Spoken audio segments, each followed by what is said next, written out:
Pemerintah akan menaikkan tarif pajak penghasilan orang pribadi super kaya. Bayangkan 50 orang terkaya itu 50 juta setara kekayaannya dengan 50 juta masyarakat Indonesia. Itu mengerikan sekali Namun datanya. kini ada 5 lapisan yang harus membayar pajak dan juga menyesuaikan dengan tarif baru yang dirancang oleh Sri Mulyani. Dimulai dari tarif Dan yang paling sebagai upaya mendistribusikan kekayaan ke kelompok yang lebih membutuhkan di tengah pandemi COVID-19.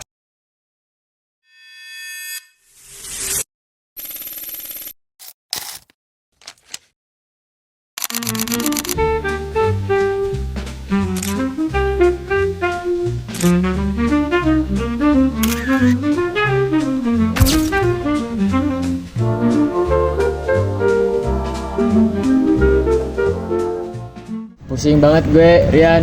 Gaji trading bulan ini kena pajak segede gaban. Rasanya kayak dicopet negara. Bukan dicopet, Dan itu kontribusi lo buat negara. Orang kayak lo kan harusnya senang bisa bantu. Tapi tetap aja sakit lihat angkanya. Biasanya kalau dicopet itu gak bakal balik, tapi kalau pajak insya Allah balik. Contohnya jalan di depan sana, dulu becek, sekarang udah diaspal. Anak saya juga bisa sekolah gratis, katanya dari pajak. Kalau gak ada pajak, mungkin anak saya sekarang udah jual gorengan sama saya. Serius Bu, segitunya ya? Nah, itu Dan. Lo ngelihatnya duit lo hilang, padahal duit itu berubah jadi jalan, sekolah, rumah sakit, dan hal-hal yang gak lo lihat secara langsung. Iya betul tuh. Buat saya, orang-orang kaya saya, itu pajak itu bukan beban, tapi harapan. Gue baru sadar sih, gue sibuk ngitung berapa yang hilang, tapi gak pernah mikir berapa yang orang lain dapat. Kalau dipikir-pikir, obrolan kita tuh nyambung banget sama pajak progresif. Biar lebih jelas, yuk kita kupas bareng-bareng tentang pajak progresif. Teman-teman, pernah dengar gak istilah pajak progresif itu apa? Nah, gampangnya begini. Pajak progresif itu sistem pajaknya yang tarifnya naik seiring naiknya penghasilan atau benda yang kita punya.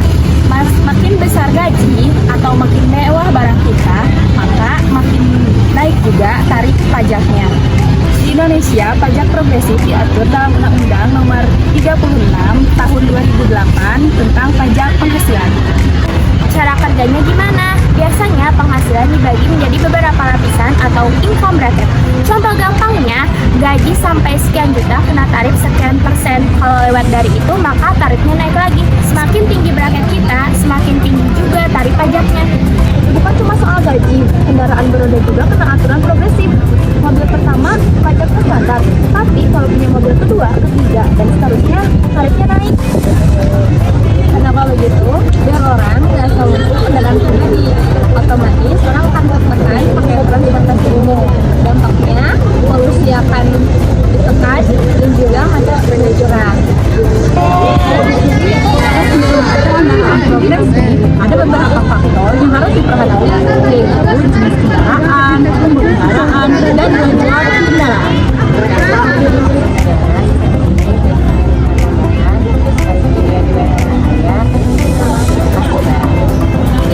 Uang itu dipakai buat apa? Banyak banget, mulai dari pendidikan, kesehatan, bantuan sosial, sampai infrastruktur, jalan tol, jembatan, transportasi umum, dan Jadi, pajak progresif bentuk redistribusi kekayaan. Tujuannya biar kekayaan tidak menumpuk di satu kelompok aja, tapi kesejahteraan bisa lebih merata. Tapi bukan berarti tanpa tantangan. Ada orang yang merasa lagi bikin mereka malas kerja lebih keras atau bahkan enggan investasi. Ada juga orang yang cari cara untuk hindarin pajak agar bebannya lebih ringan. Tiap negara beda-beda cara mengatasinya tergantung kebijakan ekonomi dan fiskalnya. Makanya penting banget mempunyai sistem informasi yang rapi, transparan, dan juga gampang diakses biar semuanya adil. Kalau dijalani secara konsisten, pajak progresif bisa membuat ekonomi stabil untuk jangka yang lama dan bisa jadi senjata untuk mengurangi kemiskinan. Negara pun jadi punya dana cadangan buat ngadepin krisis seperti pandemi kemarin. Pajak progresif bisa menjadi salah satu penopang utama bantuan sosial dan layanan kesehatan. Lebih jauh lagi, sistem ini bikin kita sadar kalau bayar pajak bukan cuma soal kewajiban, tapi bentuk tanggung jawab sosial, kontribusi nyata buat masa depan bersama. Malah kalau dipikir-pikir, pajak progresif juga bikin kita lebih mikir soal gaya hidup. Misalnya kalau doyan beli barang mewah atau numpuk mobil, otomatis pajaknya lebih gede. Jadi kayak ada rem alami biar kita nggak konsumtif banget. Terus lewat sistem ini juga rasa gotong royongnya sebenarnya kerasa banget. Orang yang lebih mapan ikut nyokong yang masih berjuang. Ibaratnya kita gak hidup sendiri. Ada kontribusi nyata buat bikin lingkungan dan masyarakat lebih maju bareng-bareng. Pada akhirnya kita juga balik lagi ke kesadaran masing-masing. Kalau kita sadar pajak, itu balik lagi kepada masyarakat.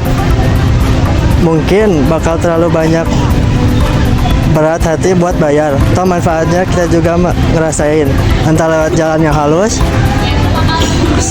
pendidikan sekolah yang murah, dan layanan kesehatan yang maksimal.